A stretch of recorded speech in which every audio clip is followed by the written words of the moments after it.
So today's episode is going to be about therapy, but before we get into that, I would like to just kind of go over my experience with therapy and why I decided to have this episode in the first place. So, I've been in therapy on and off since the age of 16, and recently I actually signed up for, or not signed up, I started art therapy, and I'll be coming up on a year, and I really love it. And so, I just kind of wanted people, um, from different backgrounds to learn or to be aware of how to find a therapist, whether you have insurance, whether you don't have insurance. And that brings me to my guest today, Jade Collins. Everybody clap it up for Hello, hello.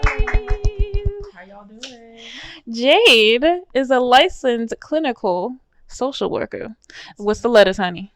So I got a couple of them. Yes. So I have LCSW-C, which is licensed certified social worker clinical in the state of Maryland. Okay. And most recently, I always get these letters are kind of confusing. LICSW, shouts to DC, licensed independent clinical social worker. So I'm licensed both in Maryland and DC. Yes.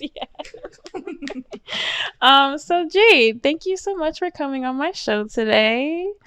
As you know, I brought you here because you have the experience on how to find a therapy. But before we get into how to actually find a therapist, I wanted to get more background on like what called you to this work. Sure, girl. I can give you a whole list of reasons why I decided to pursue the mental health, behavioral health field. So I'll start by saying this. I've always been a very curious person, right? My nana used to call me Nosetta because I was always in everybody's business, always nosy, trying to figure stuff out, very inquisitive. Yes. And I find humans and human nature absolutely fascinating. Like, I like to get down to the nitty gritty of what makes a person them. Like, what led them to become the person that they are today? What led them to make the decisions that they make today? What led them to cultivate certain relationships and thought patterns and behaviors? That stuff is like mind blowing to me. So, what better way to figure that out than to become a therapist? Okay. So that's one of the reasons. Another one, my mother is actually a licensed clinical social worker as well, and she is the most amazing person in the world to me. So I really wanted to follow in her footsteps as well and pursue that field. And just from my own personal experiences, there are certain things that, that can occur in a person's life that lead them to pursue certain things. And without getting too graphic, but I've been through my own experiences with mental health challenges and mental wellness and trying to deal with my own thing. So once I was able to sort through my own baggage, I felt like, dang, I would love to help somebody else sort through their stuff too. So that's it. That is so cool.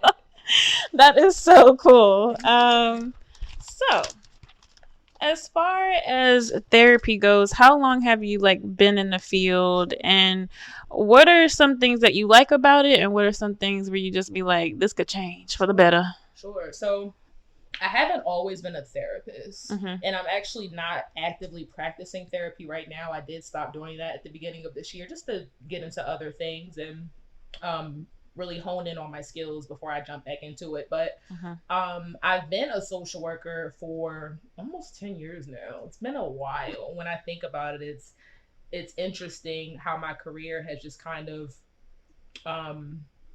changed and blossomed throughout the years. I started off in the medical social work field, working with individuals living with HIV. Loved that work. Loved that work so much. And then I went on to work with folks that are what we call high ER utilizers, so frequent flyers of the emergency departments and folks going to the ED for a lot of different reasons. ED. Emergency department. Emergency department, sorry. ED, sorry. ER. Yeah, same thing. Yeah, same thing, no worries. But that work was very interesting too, and both of those jobs are working with folks that are in Baltimore City, Baltimore County. Very, very, very rewarding work. And then I decided I wanted to dabble into therapy, and I had this amazing opportunity once I got my clinical license to do that. It literally just came to me, and I'm like, this is it. Like, why not, girl? Get into it. You want to do it? You want to try it? And I loved it. So to answer your question, it took me a minute to get to that. 10 years. 10 years. It's been 10 years since I've been in the field, so. And then, so what changes have you seen since you started? Uh, back in you got your master's in 2016, correct? 2016, yes. So what changes have you seen since then that you're like, oh, this is like really cool, versus things where it's like we still need to like work on this area? Yeah, I would say the fact that we're even having a podcast like this is a huge change. Oh wow. Mental health and behavioral health, although it wasn't as hush hush as it was, I would say like when our parents were coming up back in Yeah. 2016, but it's a lot different now than it was back then. Therapy is something that is discussed like an open topic, and Mhm. behavioral mental health is something that's discussed pretty openly these Mhm. days. So that's been a really positive change that I've seen throughout the field, Mhm. and it becoming more accessible to folks, whether you have insurance or not. Mhm. There's a lot of clinicians that are more diverse, which I Mhm. think is really, really awesome.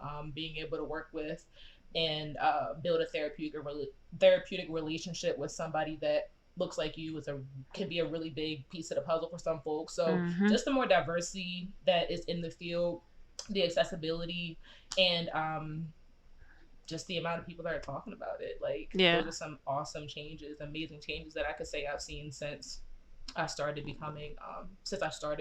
being a social worker. Mhm.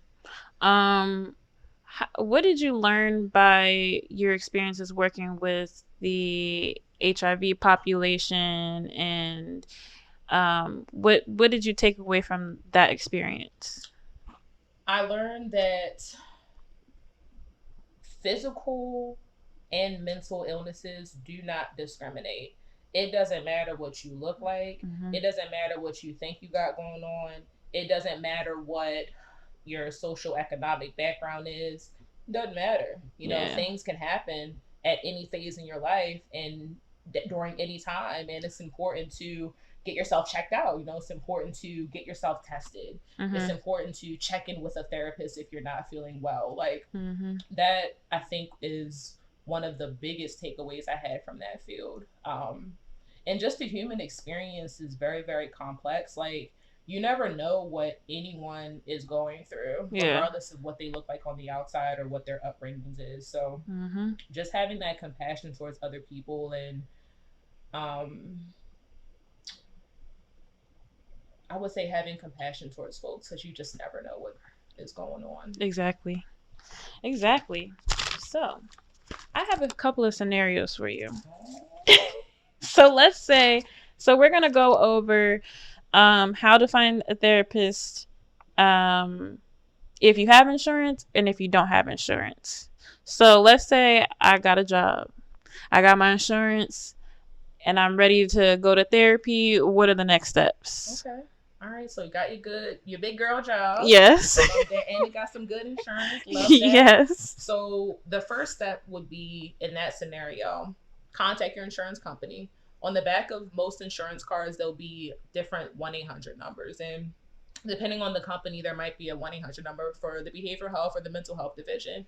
Give that number a call. There are licensed clinicians on standby to help you find a therapist, Mm-hmm. and let them know exactly what it is that you're looking for. If you're looking for a therapist that specializes in PTSD, Mm. tell them that. Mm-hmm. If you're looking for a therapist that specializes in game addiction, tell them that. Oh. There's therapists that have some seriously specific specialties. Yeah. So let the behavioral health care manager know what you're looking for, and they can assist you with that, and assist you with finding a therapist that's in network, meaning they accept your insurance. So that stressful part, if you even have to do that, is done, because they'll Mm-hmm. take care of that for you. Okay, so we went through the steps on how, if I do have insurance, let's say I don't have insurance. Sure. What do I have available to me? Like, how does that work? Absolutely. So having insurance is definitely, it should be a right, Yeah. but unfortunately for some it is more so of a privilege. Yeah. And I do recognize that, and I do want to acknowledge that. So finding a therapist without insurance, you can utilize different platforms such as psychologytoday.com. Whoop whoop. There are some therapists that um, well, most therapists will accept clients that don't have insurance, but there are some therapists that offer something called a fee scale. Based off of whatever your income is, they can give you a sliding fee scale. You guys can work out some numbers together, and that could be your payment. Mm-hmm.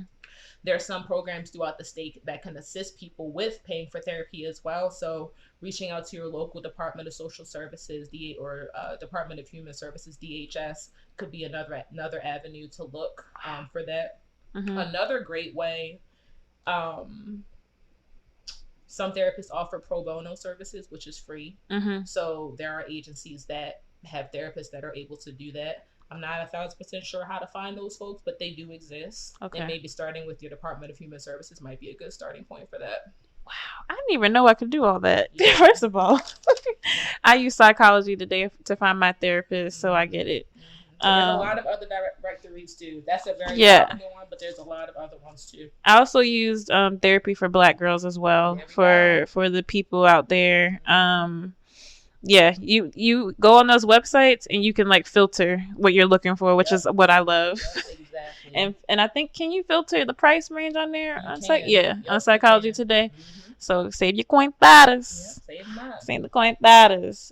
Let's say I'm a person who has insurance, right? And I made it through, but there's like a 6-month wait to see the wait list of it all. My cousin actually just brought it up to me today because I was like, that does happen to people. They might get to the point where they're able to maybe have the funds to do it, or they have the insurance, or both, and then they get there, they're like, you have to wait for this. And I'm like, what if I'm in crisis? Like, what am I supposed to do then? What's available to me now? Yeah, and that can be super discouraging when you finally mustered up the courage, because it takes a lot of courage, y'all, to say like, listen, I gotta check in with somebody, and to take those steps, and then be hit with all these barriers. It's like, well, dang, why did I even try? So that's a super frustrating thing, and it's unfortunate, but there are wait lists. There is a shortage of mental health professionals right now, and it's a shame. If y'all want to be a therapist or social worker, holla at me. I can help you. Hey, need y'all, let us know.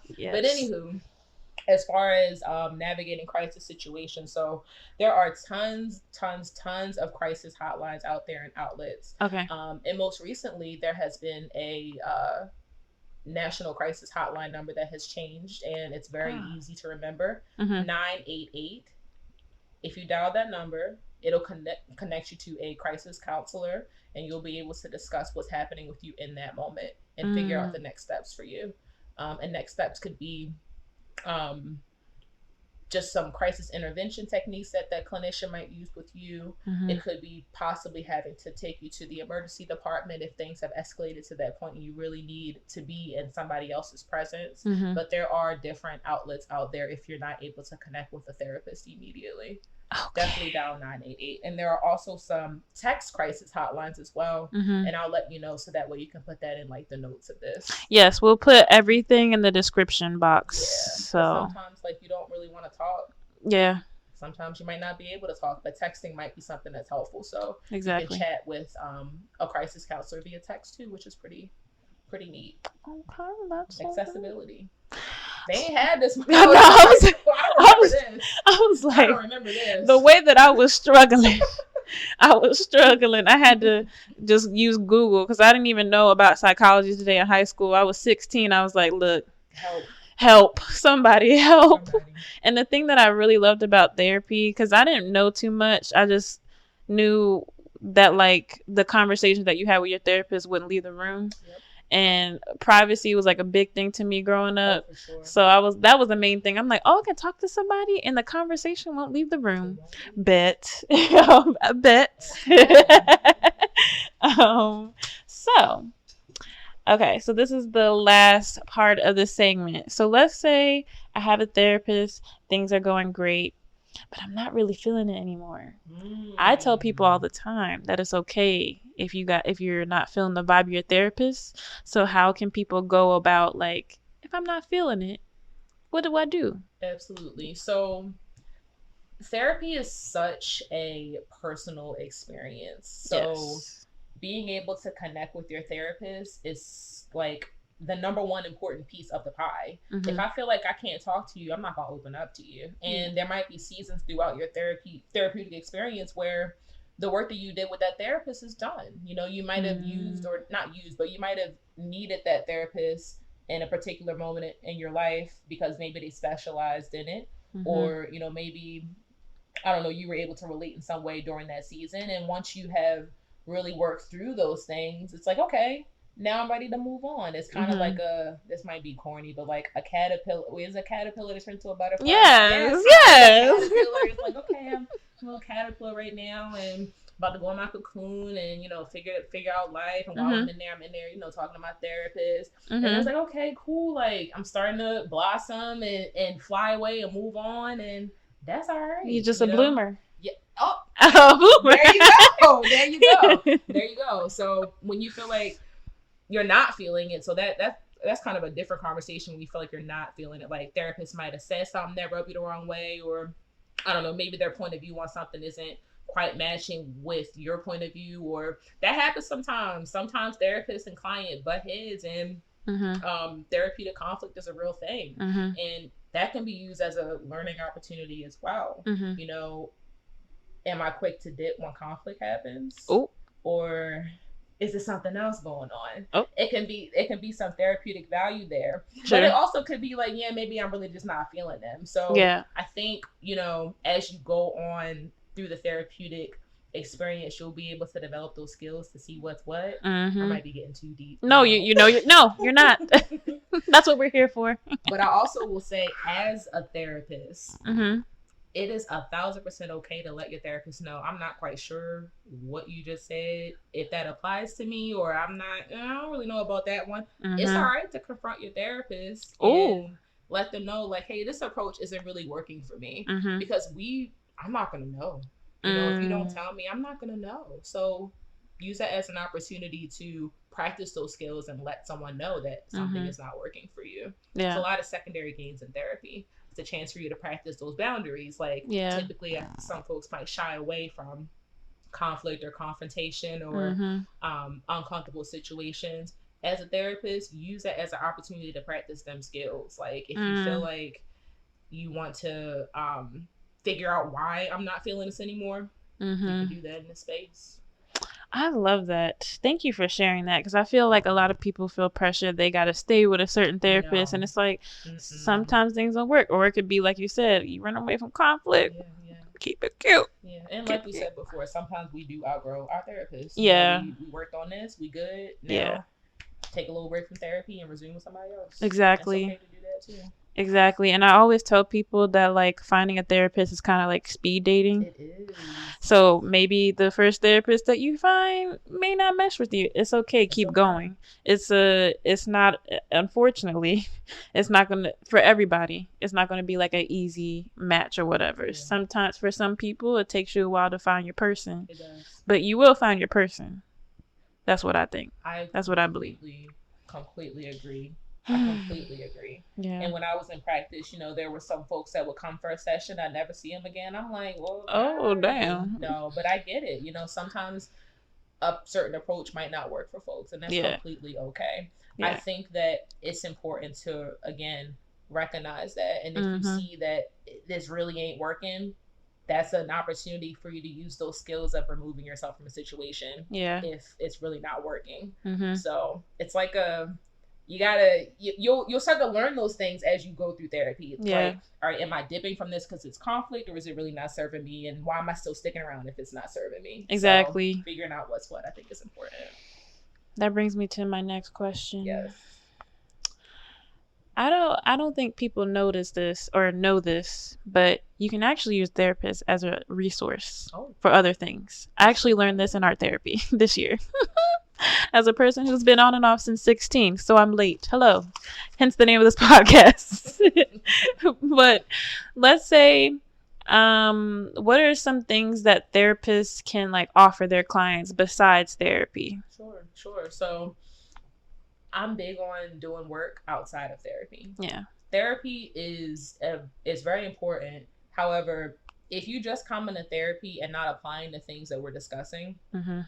um, I don't know how helpful that's going to be in the long term. Like being Mhm. able to talk about what you're experiencing is super, super important. However, at some point, those things do have to be put into work. So I was a huge fan of homework. giving folks different assignments, therapeutic assignments to do outside of the session. And it can be super creative, from practice a boundary this week, right? So somebody's hitting you up and you not really trying to go out, but you normally just go out because that's the thing to do. You don't want to disappoint your friends. But this week, if you really don't want to go out, practice that boundary of saying no. So I'm not interested in going out, so I'm not going to. Practicing boundaries, that's a homework assignment. So giving things to do outside of the session, I think is important. And depending on the field, the therapist, a lot of the times folks did other things before they started therapy. So they might have different experiences in their own individual field. So giving access to different resources, like I mentioned, the Department of Human Services, that's something that might not be, that a lot of folks might not know about, but I could give people referrals to that. There's therapists that do other things like wellness retreats, like giving them information about wellness, nutrition. There's a lot of different things that can be discussed that we can give our clients outside of therapy. I love that. I love that.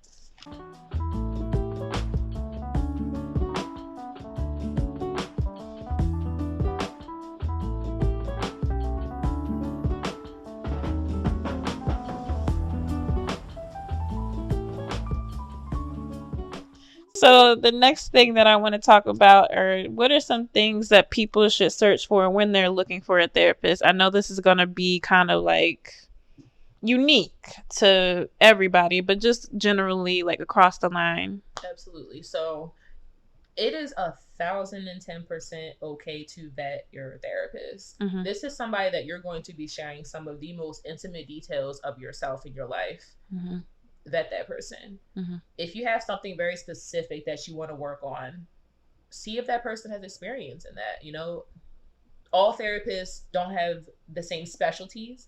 All therapists don't have the same what's the word, niche? I always mess that up. Niche. Niche. All therapists are, of course, very skilled, very trained, but we all have different skills, and some skills might be more prominent than others. And it's important to ask those questions, like, do you have experience with working with individuals that have been in traumatic car accidents? That's very specific. PTSD can be a lot of different things. PTSD could be a horrible car accident. It could be being in a violent situation. It could be growing up in an abusive household. It could be experiencing homelessness. Like, there's so many different boxes that a person, or category that a person is experiencing. So if there's something very specific you want to work on, it's okay to ask the therapist or see therapists that specialize in those things. Ask them their experience in that. It's okay to ask them, how long have you been in practice? And I will say that length of time doesn't necessarily equate to credibility or how good a person is, but it's okay to ask those questions too. You know, how long have you been experienced? I mean, how long have you been in practice? What therapeutic techniques do you use? There's different techniques for therapy. There's cognitive behavioral therapy. There's dialectical behavioral therapy. There's emotional focus therapy. Like there's a lot. That's just there's everything. That's not even everything. There's like hundreds of different modalities for therapy. But if there was something that specifically you wanted to try or work on, see if that therapist has experience in that. I love that. Jade. Thank you so much for coming on this show. You're welcome. I really appreciate you. I hope that we helped at least one person try to find a therapist today. I hope so too. But before you leave, the show is called Late Bloomers. So, Jade, what have you been a late bloomer in life? When have you been a late bloomer? A late bloomer in life. Yeah, like what are some things you kind of just learned, 5 seconds ago? On the whim, Just like 3 things. Yeah. Oh, that's a good one. I don't know. You put me on the spot. Something I've learned on the whim. I would say I used to think about things in a very black and white type of point of view. Mm-hmm. And I would say the older I've gotten, I've learned there's a lot of gray areas. So Yeah. I would say I was late to that party. Okay. Like thinking things were this or that. Mm-hmm. But that's so not it. Mm-hmm. Like you can't even be in this field and think like that. Yeah. Like there's no this or that. There's a lot of this, that, and it, what. It's a whole lot of extra stuff in between. Another thing, like credit card use, late bloomer. Like I didn't understand how credit even worked. Like I would say in the last like 3 years, I figured out, not even 3, like maybe 2 years, I figured out how cashback worked. Like, oh wow, like y'all will pay off my card if I use it and like pay it on time. Like, or if I spend my money here, like I'll get 5% cashback there. Like, I didn't even know about cashback. I just used my credit card for like gas and that was it. I wasn't even using the rewards and perks that came with it. Like, I don't know about that stuff. Girl, same. I know nothing about that. Yeah. And the third thing, girl, I don't know. A third thing that I'm a late bloomer to. I don't know. I should have thought about that. You should have told me if you were gonna ask me that. I would have came with a whole. That's not because I'm a planner. Jade, look, you that black and white. It's gray sometimes. It's gray sometimes. You're right. No, I think the concept of this is dope. Like, thank you. I do. Yeah. Do you have any church announcements for the people? Do you know where they can find you? Would you like to shout out? Anything you have coming up that you want the people to know about? Yes. So you guys can find me on Instagram. I am rebranding. I guess I'll use that word. Branding. My social work Instagram page is Jade Collins LCSW-C. So yeah, you'll be able to find out and see what I'm doing on that page. Can I plug something? Yeah. Okay, so I am now a board certified clinical supervisor. So for folks that are licensed on the graduate level, so my LMSWs, if you are looking for a clinical supervisor to gain hours for your clinical license, I'm available. I have a lot of openings and availability. So if you shoot me an email, jadecollinsb@gmail.com. Spell it out. Yes. Spell the whole thing. Actually, you know what? I'll put it in the description. I'll put in the description. Yes. So I'm doing that. And it has some other things in the works too. Yeah. Some trainings coming up, and I'll be offering some things once those trainings are done. And y'all will find out more about that once it actually happens. Like, once you follow her on Instagram, y'all. On Instagram, I gotta make sure I pass the class first. And you will. Yeah. You know you're gonna get 100%. Studious, avid girl. Yeah. This was dope. Like therapy is dope. Get into it. Don't be afraid to reach out for help. Like, don't be afraid to use your community. There's a lot of directories, and I'll give you those, Rhea, to put in the description of this podcast. But a lot of folks have gone through some pretty rough stuff. Yes. And even if you haven't, sometimes you just need help trying to figure out what's going on in the moment, and that's okay. It's all right to share those things with somebody. Therapist is an unbiased person. They'll know you from a hole in the wall. They're not going to take your business and tell her. They're not gonna judge you for it. Discuss whatever it is you have going on. They'll be able to give you the tools to really sort through the things that you have in the deepest parts of your mind and heart. So definitely recommend therapy, not just because I'm a therapist, but I've been in and out of therapy myself. Lord knows I needed it. And listen, we started therapy when it wasn't cool, when it was whack. Girl, I'm like, it was like, your ass is weak. I'm like, what are you to therapy for? Why are you taking to a therapist for what? I'm good. Like, therapy is lit. Therapy is dope. Get into it, y'all, and talk about it. Have conversations about it with your friends. Like, make it normal. Yeah. And the homegirls literally say, like, girl, let me tell you what my therapist said. She got me together today because I was on one. Yeah. Have normal conversations about it, because therapy is normal. Yeah. It's normal to be a human with a variety of experiences, and it's normal to express that and let it out. And it's okay to ask for help, because you can't do everything alone.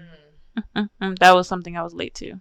That's true. Well, thank you so much for joining. Thank you all for listening to the first ever episode of my podcast. I can't wait for you guys to hear more. I'm going to be talking about an array of topics, anything you can think of. So please stay tuned, and we'll catch you guys next time. Bye.